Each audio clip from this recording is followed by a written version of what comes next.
Hi, welcome back to my 3-part series designed around getting help for maladaptive daydreaming. The 3 things that I've been covering in this are video 1, 5 key signs that you're maladaptive daydreaming. That video is already up, so I'll leave a link for that. Video 2 is this video, how to get help when you're embarrassed, 5 tips for reframing maladaptive daydreaming.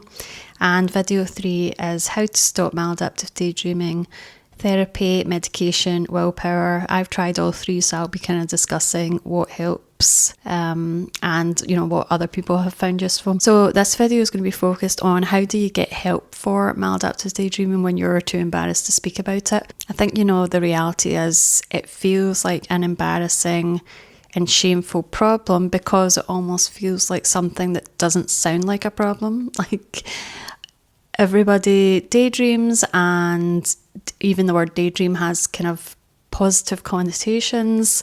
So maladaptive daydreaming almost sounds like an oxymoron, if that would be the correct way to use this. It's just something that you couldn't just say to a random person that you have an addiction to daydreaming and it's like killing you, and it's, really shameful, and it's really destroying your life. Like the average person, I think, wouldn't relate to that and understand it, and that's why it's such a difficult thing to speak about. And it's not really well known to people, this problem either, and that makes it difficult to speak to as well. I mean, I just found the phrase maladaptive daydreaming 5 years ago, and I've only really been on this journey to try and get help over 5 years, and one of the biggest obstacles for me to get help was actually to understand how to speak about this. So I wanted to go over 5 tips that I hope will help you work up the courage to talk about it and hopefully get some professional help or speak about it with someone in your life, because it is really a very lonely and isolating problem, and that's where I really want to help people, because facing this on your own is really, really challenging. The first tip I would give is you don't need to disclose the content of your daydreams in order to explain that you're having a daydream problem. I think that's something that I really struggled with. When you are in a particular daydream or a daydream world, that becomes everything to you, and you feel like that is the problem. And for you to explain this, you would have to explain what it is you're daydreaming about, and that could be very embarrassing. This is something I really got caught up on. I thought I needed to tell people the content of my daydreaming for them to understand that I was having a daydreaming problem. But I've, since kind of reading about other people's experiences and my own experiences from, therapy and from seeing a psychiatrist, the content of the daydreaming, yes, it can matter to a certain extent, but it's not the most important thing. The most important thing really is the behaviour and the addiction and the compulsion and the fact that you're doing it all the time.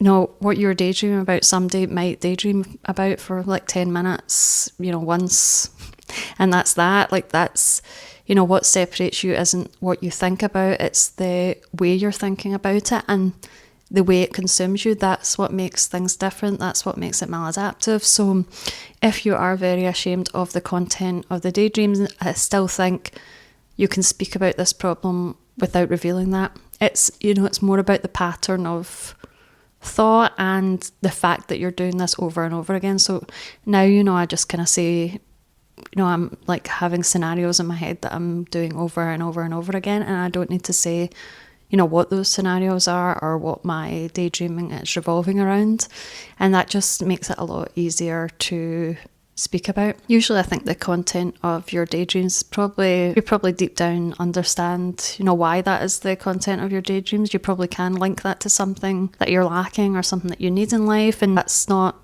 necessarily something you need to disclose in order just to get help for the problem of maladaptive daydreaming. Number 2 is be prepared for the phrase everybody daydreams, and feel confident in the fact that you're doing something different. So I think if you spend time looking into maladaptive daydreaming, if you've watched my first video, the 5 key signs that you're maladaptive daydreaming, you need to be confident in the fact that that you have a problem and you're not daydreaming in the way everybody daydreams. I, did try to speak about this problem with somebody in my life, and their reaction was, oh, everybody daydreams, like, what's the problem? And I can kind of understand that reaction, and you might get that reaction if you try to open up. And almost, I was kind of a bit like, oh, okay. But you need to really understand that, the kind of daydreaming you're doing is different from what someone means when they say everybody daydreams. And I think, if you can feel confident in that, then you can kind of confidently explain what it is you're doing and what you see as a problem. And then linked to this, number 3 is, read through comments on Reddit, on YouTube, just to normalize that other people are suffering in the same way as you. You can, if you do start to have conversations with, people who don't daydream, or, people who daydream in a normal way, and they're saying things to you like everybody daydreams, you might start to get kind of fooled into thinking, well, why am I making this such a big deal?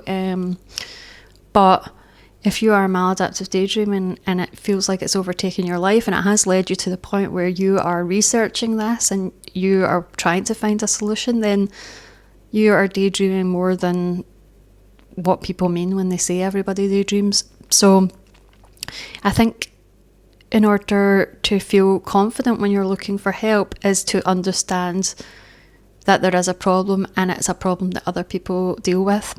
There are quite a few videos on YouTube that have lots of comments on them. There are Reddit threads that have lots of comments on them, and what people describe will be what you're going through. Please do, if you can, make this a video with lots of comments. You can leave down here, how you feel about maladaptive daydreaming and the issues that you're going through, in order to help people to overcome, their isolation with this. So yeah, that's what I would say, is just, I've read other people's comments, and sometimes I'm even like, oh wow, like their situation is even kind of worse than mine. And I think that's, that's a really important experience to have, is just to understand like that other people are going through this, and it's not, something in your imagination. Number 4, really do think of this as a problem with your brain or as an illness. So maladaptive daydreaming is not a mental illness by itself. It's not classed that way. It was, the term maladaptive daydreaming was coined in 2002, so it does describe a particular set of symptoms and, a particular condition, particular symptoms that generally people share. However, it's considered more of a symptom of other mental illnesses like ADHD, OCD, depression. If you are maladaptive daydreaming, there's something going on in your brain, and you need to separate that from yourself. You need to not feel ashamed of what you're doing, because if your brain is doing something outside of your control, then it is something that you deserve to get help on. There is something not right with your brain, even though it maybe not classed a mental illness, it's still, a mental health problem. That's how I would describe it, and the sooner you can reach out for help, the sooner you can kind of understand what's happening and, get the help you need. So yeah, I think that's really helped me, because, for so long I consider this part of my personality, my fault, my weakness. This felt like such a shame on me, on who I was, and that like erodes your confidence if you put all that blame on yourself for what you're doing. But it really is like a problem in your brain, and the sooner you can kind of reframe your mind to think that way, I just think the better. And you should feel on a mission to kind of understand your brain, and that's where going to get help is really the best thing. Number 5 is remember that people and professionals respond differently. So if one person doesn't respond in the way you hope, move on to someone else, or don't get too downhearted about it. I hear quite a lot of people say, they've had bad experiences of trying to bring this up with a therapist, and the therapist not understanding them, or, the therapist kind of dismissing this. And I think, if a therapist is doing that, then you need to move on and find somebody else, because there are people out there who will understand. And, you know, once you're kind of armed with the correct vocabulary, and that vocabulary is out there, and you know it's a problem for other people, you can be the person who's more in control and can be saying, look, if you don't understand this, I'm going to someone else. Just to know that if somebody doesn't understand you, that's not your fault, it's their fault. And it's just for you to move on to another person.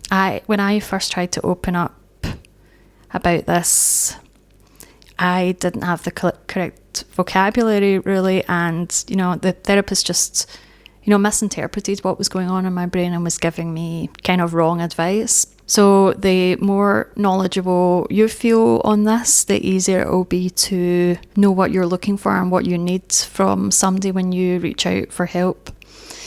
And as well, you know, if you want to reach out to someone you know or talk about this with a person in your life, you know, don't be too disheartened if they don't understand. And that doesn't mean that everybody won't understand. I had quite a bad experience when I first tried to open up about this to someone close to me. It didn't go exactly how I would have liked it to go, but, you know, that's not their fault, it's not my fault, it's just like a misunderstanding of, you know, what the problem was and, you know, how to talk about the problem. And, you know, if it's not something anybody's heard of before, they're really not going to know how to take it.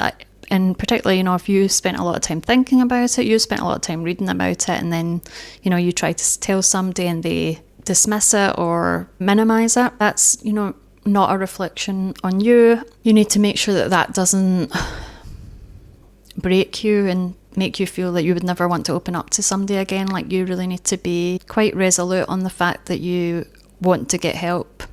And if you do want to get help, don't just give up at the first person who says that they don't understand it, or the first person who makes you feel bad. Like, please do just keep pushing on. You know, I'm finally getting the help that I needed. This is the third professional that I've seen. So, you know, the first time you try to reach out for help might not go the way that you want it to, but, you know, please do keep trying. Like, you deserve not to have to suffer with this problem. And especially, I just hate the thought of people suffering by themselves, because I suffered by myself for so long. And now that I actually do have people in my life that I can speak to, I just feel so much better about it. And I hope that other people can experience that. So, yeah, if you want to talk to anyone or to me, please do leave a comment, and, you know, let me know if you need some more tips for working up the courage to speak to somebody, or if you have spoke to somebody and it's not worked out, please let me know, and hopefully I can give some more advice about this. So yeah, I hope that's helpful. And in the next video, the third part of this series, I'm going to then talk about, you know, how do you actually stop maladaptive daydreaming? Does therapy help? Does medication help? Or, you know, is willpower the best thing? So I've tried all three of these things, and I'm going to be discussing all three of these things, my experience, and then what I've heard other people's experiences as well. So yeah, I hope this video helps. Please do like and subscribe, and I'll see you in the next video.